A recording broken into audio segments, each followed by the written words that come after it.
So மக்கள் எல்லாருக்குமே ஒரு ரொம்ப பெரிய வணக்கங்க. அதாவது இன்னைக்கு தமிழ்நாட்ல கோயமுத்தூர்ல, நம்ம கோயமுத்தூர்ல ஒரு சிறுமியானது படுகொலை செய்யப்பட்டிருக்காங்க. அதாவது 2 ரவுடிகளால, அதாவது 2 பேர் கடத்தி கொண்டு போய் வச்சு, அந்த சிறுமிய கொன்னுட்டதா சொல்லி சொல்றாங்க. அந்த சிறுமி இன்ன வரைக்கும் என்ன ஆனாங்களும் தெரியல.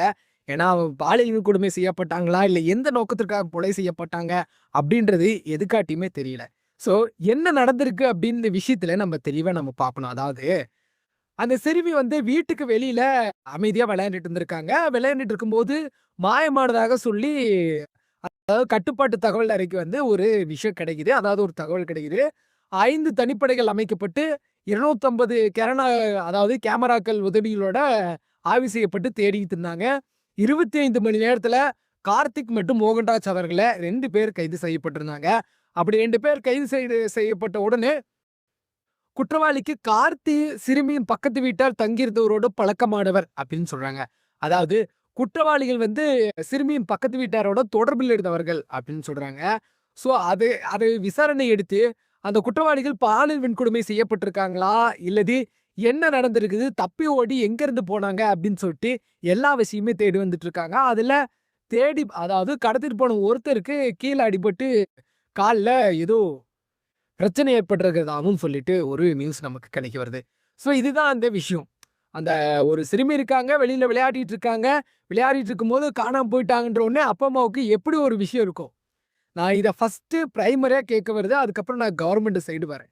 ஸோ அங்க சிறுமி பாலியல் வன்கொடுமை செய்யப்பட்டாங்களா? என்னன்னு எதுவுமே தெரிய வரலங்க. எதுக்கு ஒரு சிறுமிய 2 பேர் கடத்தி கொண்டுட்டு போயிட்டு படுகொலை செய்யப்படும் அப்படின்றதுக்கு இன்ன வரைக்கும் ஒரு கொஸ்டினாவே இருக்கு. அது எதுக்காட்டி, என்னவாட்டின்னு இன்னுமே தெரிய வரல. ஏன்னா, நமது அடுத்து வந்து கவர்ன்மென்ட் சைடு வருவோம். ஸோ, அதாவது கவர்ன்மென்ட் சைட்ல இன்னை வரைக்கும் தமிழக வெற்றிக் கழகம் ஆட்சி பொறுப்பேற்று கிட்டத்தட்ட ஒரு 14 நாட்களுக்கு மேலாந்து. ஸோ, இந்த 14 நாட்களுக்கு மேலேயே ஏகப்பட்ட பிரச்சனைகள கவர்ன்மெண்ட் வந்து சிந்திச்சுட்டு இருக்காங்க. நம்ம அது இல்லன்னு சொல்ல முடியாது.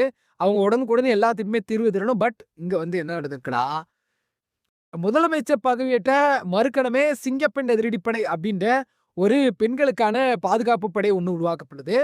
ஸோ அது பெண்களுக்கு மட்டும் தானா? குழந்தைகளுக்கா? ஏன்னா குழந்தைகளும் பெண்கள் சைடுல தான் வராங்க. ஸோ அப்படி உருவாக்குற பொழுது நீங்க ஏன் குழந்தைகளுக்கு சேர்த்து உருவாக்குனீங்களா? இல்லையா? என்னன்னு தெரியவே இல்ல. இதுல முதலமைச்சர் வந்து சொல்றாரு, "எங்களுக்கு இதுல வருத்தம் தெரிவிச்சுக்கிறேங்க. இது மன்னிக்க முடியாத குற்றச்செயல்" அப்படின்னு இப்படின்னு ஏதேதோ சொல்றாங்க. நீங்க வந்தா மாத்துறேன், எல்லாத்தையுமே மறக்கிறேன் அப்படின்னு சொன்ன நீங்க, ஏன் இப்படி ஒரு உங்க ஆட்சியில தானே நடக்குது. தாவேகா தமிழக வெற்றிக் கழக ஆட்சியத்துல உங்க ஆட்சியில தானே நடக்குது. பெண்களுக்கு பாதுகாப்பு தரனீங்களே, ஏன் தரல அப்படின்னு நான் கேட்கல. மக்கள் கேட்கறாங்க. அதனால நானுமே கேட்கிறேன். ஏன்னா இங்க இருக்க நமக்கு நாம எங்க இருந்தோ நாம இங்க பண்ணிக்கிட்டு இருக்கோம். அங்க வேற ஒரு இடத்துல நடக்குது. ஆக மொத்தம் இது எல்லாமே தமிழ்நாட்டுல தான் பிரச்சனை நடக்குது. நமக்கு ஊடகங்கள் வழியா தான் இந்த தகவலானது வந்து பெறப்படுது. அப்படி நாம பார்த்து எல்லாத்தையுமே தெரிஞ்சுக்கிட்டோம்.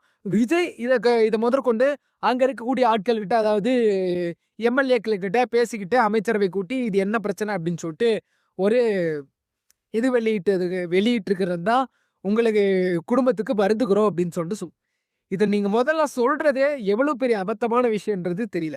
ஏன்னா, இப்போ நீங்க வந்து ஒரு அறிக்கை விட்டுருவீங்க. நீங்க எந்த செய்தியாளர்கள் சந்திக்க மாட்டீங்க. எந்த ஒரு அஃபிஷியல் எதுவுமே பண்ண மாட்டீங்க. ஒரு அறிக்கை மட்டும் தான் குடுப்பீங்கன்னு தமிழ்நாட்டு மக்களுக்கு இதுக்கு முன்னாடியே தெரியும். நீங்க இப்பயும் அப்படி இருக்க போறீங்கன்னு தான் தெரியும். இருந்தாலும் அந்த சிறுமி நடந்த இடத்துக்கு, வீட்டுக்கு உடனே போய் சென்று பேசியிருக்கலாம் அப்படின்னு. ஏன்னா இது உங்க ஆட்சியில நடக்குது. நீங்க தான் பொறுப்பேத்துக்கணும். சாதாரணமா இது அடுத்த ஆட்சியில இரங்கல் தெரிவிச்சுட்டு போற மாரி கிடையாது. ஏன்னா உங்க ஆட்சி நடக்குதுன்னா, நீங்க தான் ரெஸ்பான்சிபிலிட்டி. இதே கடத்திட்டு போனவங்க, கொன்னுட்டவங்க அவங்க வேற விஷயம். அவங்க எதுக்காட்டி பண்ணாங்க, என்னத்துக்காட்டி பண்ணாங்கன்னு தெரியல. ஆனா, இது உங்க ஆட்சியில நடந்திருக்குது. So, you are the taking the responsibility அப்படின்னு நான் சொல்லுவேன். ஸோ, இதுக்கு தமிழக வெற்றிக் கழக தலைவர், அதாவது முதலமைச்சர் விஜய் அவர்கள் இதற்கு கண்டிப்பா ஒரு சொல்யூஷன அவங்களுக்கு பேரண்ட்ஸ்க்கு கண்டிப்பா குடுக்கணும்னு சொல்லிட்டு நான் சொல்றேன். ஏன்னா, இனி வரைக்கும் அந்த சிறுமியருடைய உடல் வந்து இன்னும் பிரேத பரிசோதனையே செய்யப்படல அப்படின்னு சொல்றாங்க. பிரேத பரிசோதனைக்கு போயிருக்கு. அது முடிச்ச உடனே தான் சிறுமிக்கு என்னென்னலாம் ஆயிருக்கு அப்படின்னு சொல்லிட்டு நெறைய விஷயங்கள் தெரிய வரும் அப்படின்னு சொல்லிட்டு மருத்துவமனை சைடுல சொல்லியிருக்காங்க. ஸோ இதிலிருந்து நான் என்ன சொல்றேன்னா, ஸோ பாதிக்கப்பட்ட சிறுமியின் குடும்பத்திற்கு நம்மளது சேனல் சார்பாகவும் ஒரு இரங்கல நான் தெரிவிச்சுக்கிறேன். ஸோ இது என்னதான் இருந்தாலும் ஒரு மன்னிக்க முடியாத செயல். ஏன்னா இது பொதுமக்களா நாம பார்க்கறதுக்கு இது ரொம்ப ரொம்ப மன்னிக்க முடியாத செயல். ஸோ இதுக்கு நான் அரச நான் என்ன சொல்றேன்னா, நீங்க கண்டிப்பா ஒரு இந்த மாரி பெண்கள் மேல கை வைப்பாங்கன்னு தெரிஞ்சாலே, நீங்க அதுக்கு தக்க தண்டனை, உச்சபட்ச தண்டனை, அதிகபட்ச தண்டனை அ இந்த அரசானது வழங்க வேண்டும்னு சொல்லுவேன். ஏன்னா, இதுக்கு முன்னாடி இருந்த அரசு முறையும், அதுக்கு முன்னாடி இருந்த அரசு முறையும் நீங்க நீங்க இது எங்களுக்கு தெரியாம நடந்துருச்சு, இப்படி நடந்துருச்சு, அப்படி நடந்துருச்சுன்னு சொல்லிட்டு நீங்க விலகிட்டு போ முடியாது. ஏன்னா, இது உங்க அரசு, உங்க ஆட்சி. நீங்க தான் எல்லாருமே முக்கியமான பொறுப்புல, அங்கீகாரத்துல, பதவியில இருக்க நீங்க, இப்படி ஒரு விஷயம் நடக்கும்போது எங்க இருக்கீங்க? அப்படின்னு சொல்லிட்டு இந்த வீடியோ வந்து லிவாக்குறேன். Thank you.